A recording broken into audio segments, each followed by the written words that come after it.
The volunteer experience that made me realise I wanted to become a social worker was being in a daycare centre in Ethiopia. The daycare consisted of children from 1 to 5, either from the orphanage next door or from families that could not afford to look after them.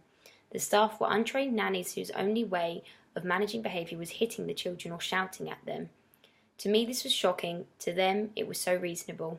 I spent time watching and observing both the children's behaviour and the nannies, and I started to create a childcare training program that would last 2 days. The training program consisted of teaching theoretical perspectives from names such as Bowlby and Ansley and their versions of attachment theory, as well as basic behavioural techniques and ways to build a rapport with children. I half expected the reaction of the nannies to be of a negative one, but it was full of guilt, which was not what I wanted, but I was glad that they realised that there were alternative methods to managing children's behaviour. The following few days after the training, I observed the nannies again, and I saw that they were really trying to change. They were asking questions and seeking advice from me. That is when I realised how much of a difference I was making to a child's life, their well-being, and their trust for adults. When I left, I was quite sceptical about whether the nannies would continue to practice their newly taught techniques.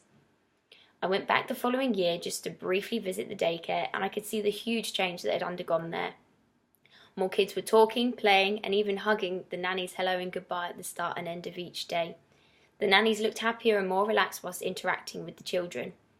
Overall, the entire atmosphere had changed, and that confirmed to me that I can have an impact on not only a child's life, but an adult's. And across the summer, I started to do more social work-based voluntary work.